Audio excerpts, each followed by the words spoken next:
shadows, finding the spark, moving through scenes in the cinematic dark. Behind the surface, we find the truth in the games of our minds and the wisdom of youth. Behind the cue, the solution is clear.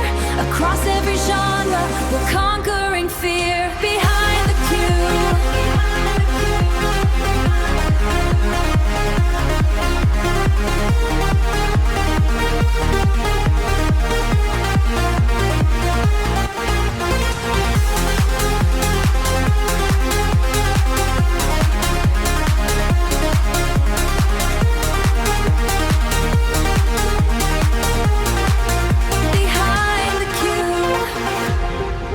Let the journey begin.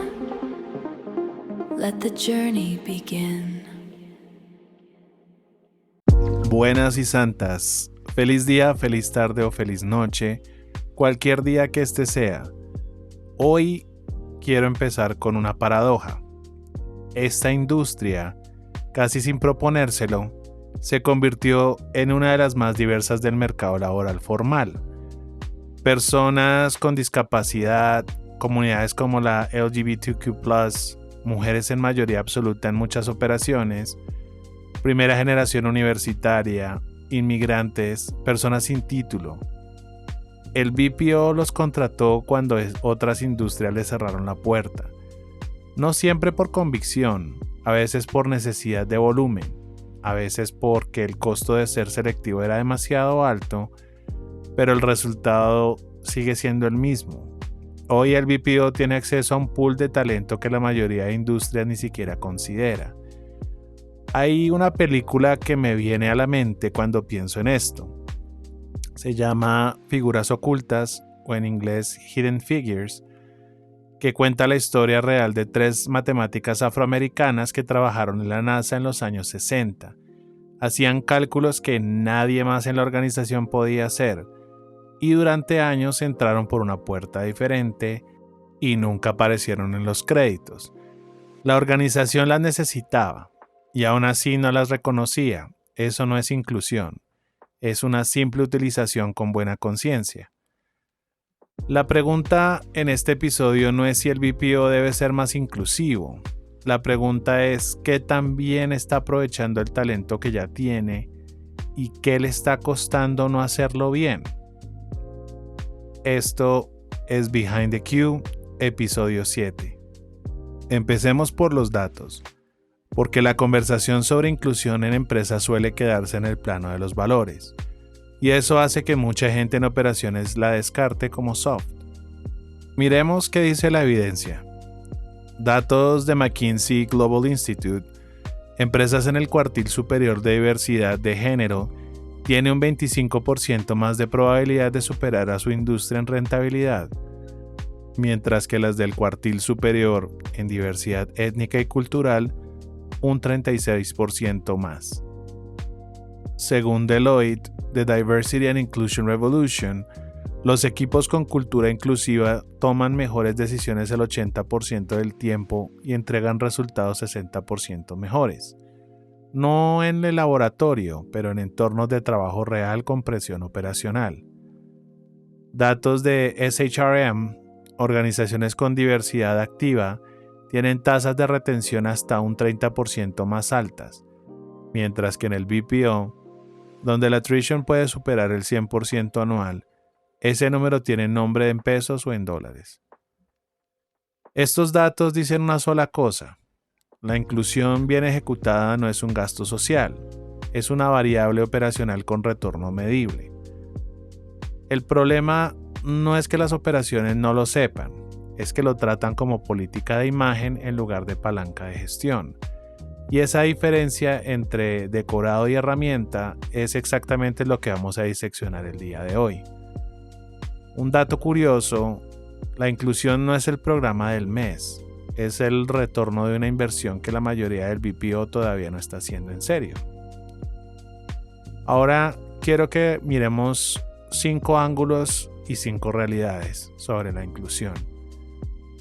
5 grupos de talento, 5 dinámicas distintas dentro de la misma industria. y vamos por partes. La primera, la discapacidad, el acceso en el papel diseñado en la práctica. En el BPO tiene algo que pocas industrias tienen: posiciones que adaptan sin rediseñar toda la operación. Un agente no necesita mover carga, operar maquinaria ni desplazarse entre plantas. Eso abre la puerta a perfiles que en manufactura retail simplemente no entran. Datos de OIT: el 80% de personas con discapacidad en Latinoamérica están en el mercado informal o desempleadas. No porque no puedan trabajar, sino porque el mercado formal no tiene la infraestructura para recibirlos. El BPO puede ser la excepción cuando lo hace por diseño. El problema es que la mayoría lo hace por cuota y simplemente contrata para cumplir con un número legal o para el reporte de RSE, sin adaptar procesos, sin preparar líderes, sin pensar en la trayectoria de esa persona dentro de la operación. De hecho, conozco una operación en Colombia que implementó un programa formal para personas con discapacidad auditiva en canales de chat. No fue un gesto, fue una decisión operacional. Diseñaron el entorno desde el inicio: señalizaciones visuales, protocolos de comunicación interna adaptados, métricas de desempeño pensadas para el canal. El resultado: retención por encima del 80% al año, casi el doble del promedio del piso. No porque el talento fuera diferente, sino porque el entorno estaba diseñado para que funcionara. Para rematar, contratar sin adaptar no es inclusión, es cumplimiento de cuota con narrativa de diversidad. El número 2 es el género en liderazgo. El talento está en el floor, pero el gap está arriba. Ya como lo habíamos mencionado en nuestro capítulo 4, en muchas operaciones de Latinoamérica, entre el 60 y el 70% de la fuerza laboral son mujeres. Eso no es el resultado de una política de inclusión. Es el resultado de décadas de contratación de alto volumen donde este perfil demostró ser el más estable, el más productivo y el más consistente disponible en el mercado. Entonces la pregunta no es si hay talento en el BPO, porque lo hay. La pregunta es qué pasa con ese talento cuando llega el momento de escalar. Datos de Gallup en el 2024, las mujeres representan el 60 y el 70% de la fuerza laboral en contact centers, pero solo el 35% ocupa roles de liderazgo medio y el 18% de posiciones ejecutivas en el sector. Eso no es tendencia social, es una ineficiencia de gestión del talento. Sheryl Sandberg describe esto en Lean In, en el concepto de la silla vacía, el espacio en la mesa de decisiones que estadísticamente debería estar ocupado y no lo está. No porque no haya candidatas, sino porque los sistemas de promoción tienen fricciones que nadie diseñó con intención y que tampoco nadie revisa.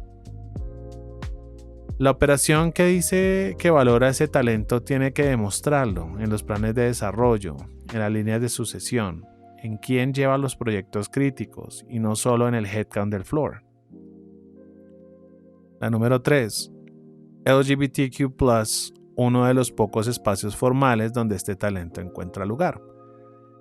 Este es el ángulo que menos aparece en las presentaciones de cultura organizacional y probablemente el más relevante para entender por qué el BPO tiene un perfil de diversidad que otras industrias simplemente no tienen. El BPO contrata por habilidad, manejo de conflicto, comunicación, resolución de problemas, capacidad de operar bajo presión. Esos criterios no discriminan por orientación sexual ni por identidad de género. Y en un mercado donde las comunidades LGBTQ+ siguen enfrentando barreras de acceso en industrias más tradicionales, eso convierte el BPO en uno de los pocos empleadores formales donde ese talento efectivamente entra. Según datos de ILGA World 2023, en 13 países de América Latina, no existe ninguna protección legal contra la discriminación laboral por orientación sexual o identidad de género. El BPO que opera en estos mercados y tiene políticas internas de no discriminación está siendo de facto más seguro que el mercado legal que lo rodea. Hay un libro que me parece útil para entender lo que está en juego aquí. Se llama Invisible Man de Ralph Ellison.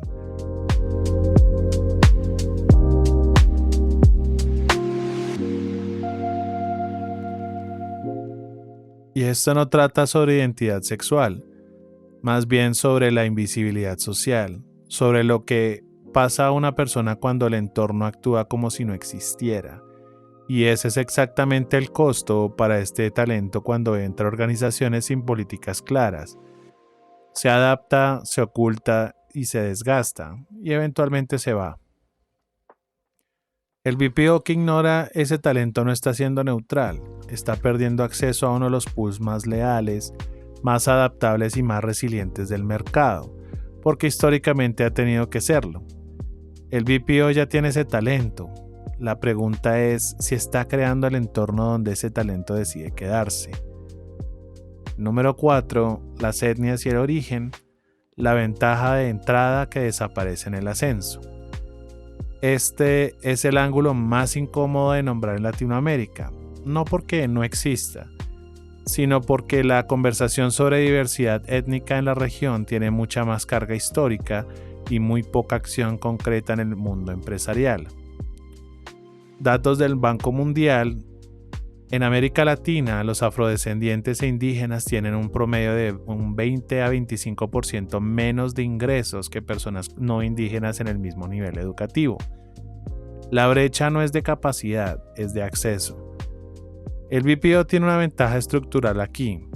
En la puerta de entrada contrata por habilidad demostrable, no por apellido ni por universidad de origen. Eso debería nivelar el campo, y en la contratación en muchos casos lo hace. El problema aparece después, cuando los criterios de ascenso vuelven a ser subjetivos, cuando perfil de liderazgo es una frase que nadie define con precisión, cuando los sesgos que se evitaron en la contratación reaparecen en la promoción. De hecho, conozco un caso donde una persona con métricas consistentemente por encima del promedio fue pasada en 3 procesos de promoción consecutivos.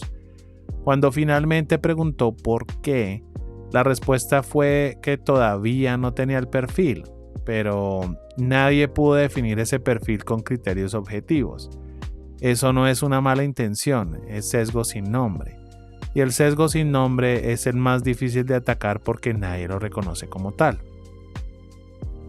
El primer paso no es una campaña de diversidad, es simplemente auditar quiénes están siendo promovidos, qué tienen en común y qué tan diferente es ese grupo del total de la operación. Obviamente con datos, no con intuición.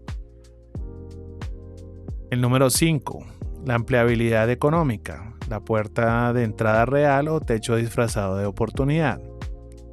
El autor Ricardo Semler escribió en su libro Maverick sobre organizaciones que tratan a su gente como adultos capaces de tomar decisiones, y la pregunta que me hago con el BPO y la empleabilidad económica es similar.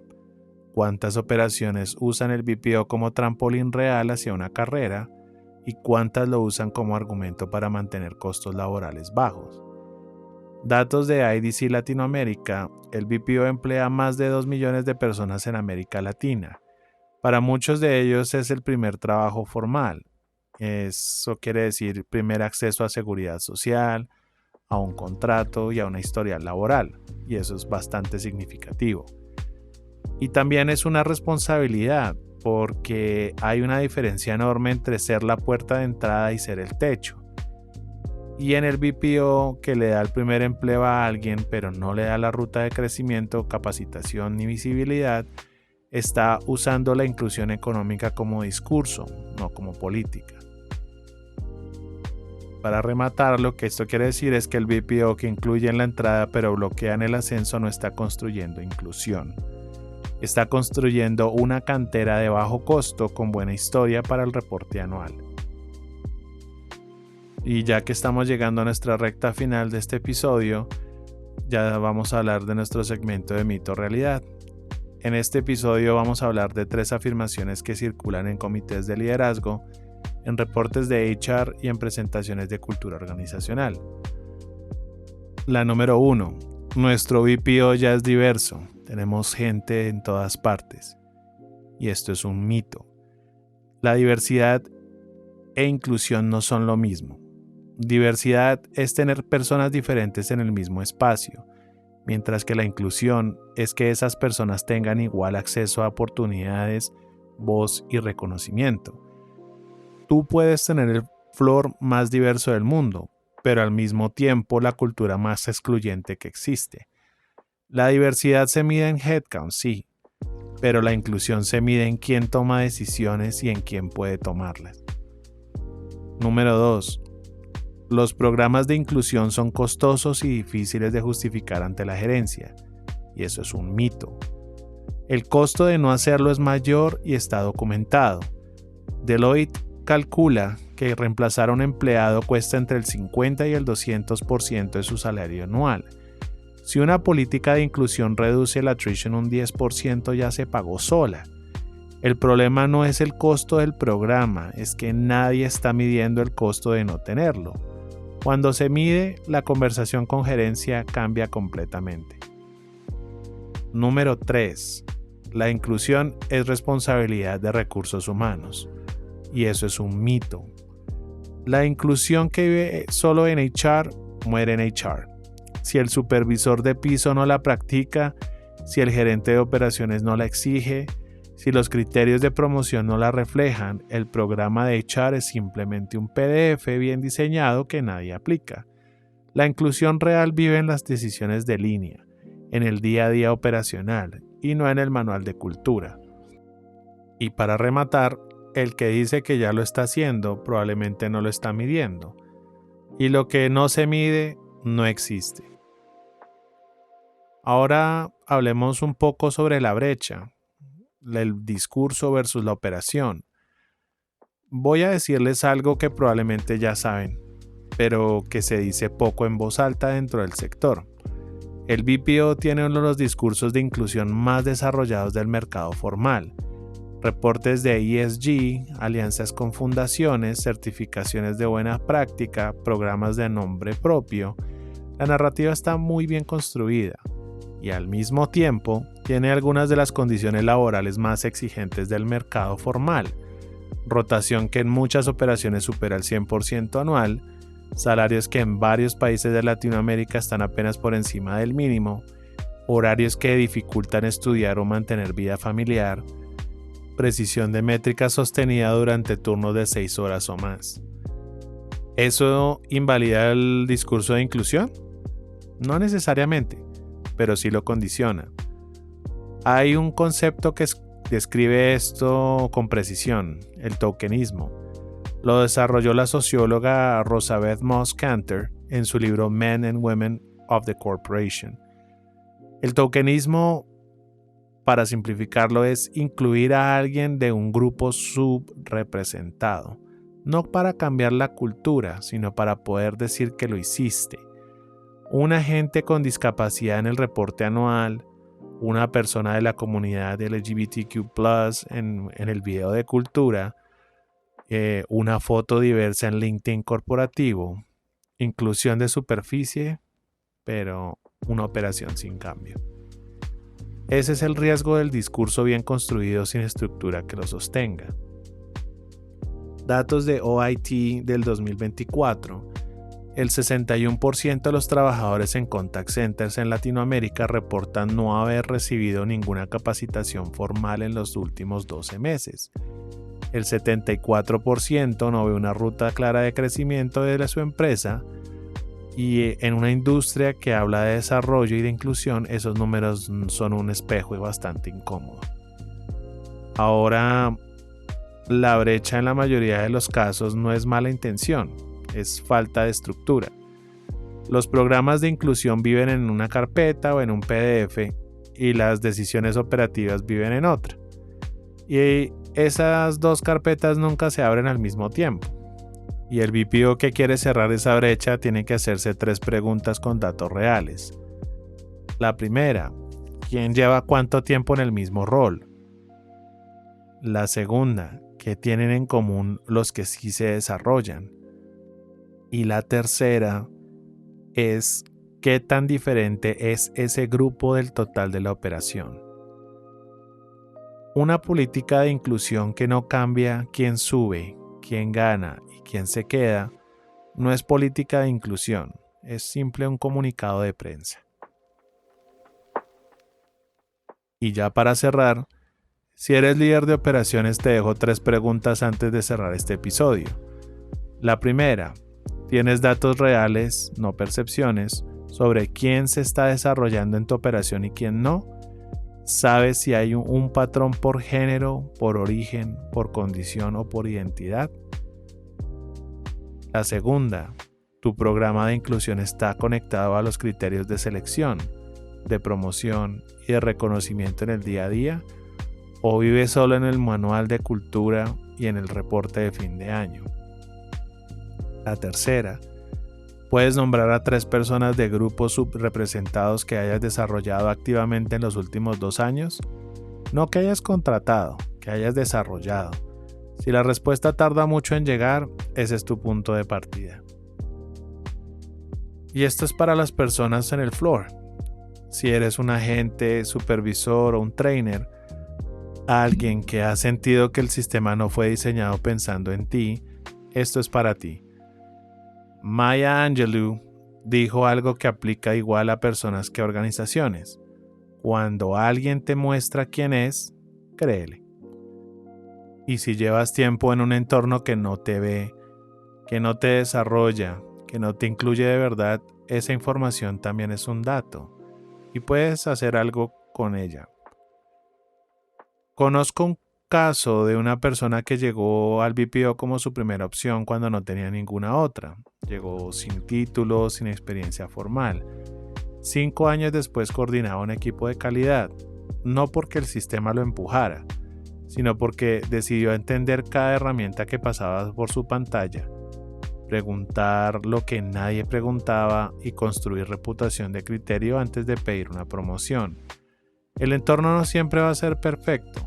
Lo que sí puedes controlar es cómo usas cada oportunidad que aparece dentro de él. No necesitas que el sistema sea perfecto para avanzar dentro de él, pero el sistema sí necesita cambiar para que avanzar no dependa solo de ti. Y esto, amigos y amigas, es todo por el episodio 7. Si esto te generó preguntas, si estás tratando de construir algo de esto en tu operación y no sabes por dónde empezar, escríbeme. Estoy en LinkedIn como Andrés Bermúdez Rodríguez. También me puedes escribir en behindtheq52@gmail.com. Si el episodio te generó valor, compártelo. Esta es la conversación que debería estar pasando en cada sala de operación y en cada sala de junta del BPO y en Latinoamérica. Y si no te has suscrito todavía, este es el momento. Esto fue Behind the Q, episodio 7. Yo soy Andy y nos vemos al otro lado del Q, cualquier día que este sea. Y antes de que se me olvide, en el próximo episodio vamos a hablar de algo que suena simple y no lo es. El impacto real de una sola persona dentro de una operación. Cómo un agente, un supervisor, un trainer puede mover los números de un equipo entero para bien o para mal. Lo llamamos The Power of One. Y te va a cambiar cómo ves a tu equipo. Nos vemos ahí. Un abrazo gigante. Ahora sí me despido. The signal fades into the deep. Secrets that the circuit keeps. Find the resonance in the frequency as we leave the strategy. Orbit the narrative we spun before the analysis is done.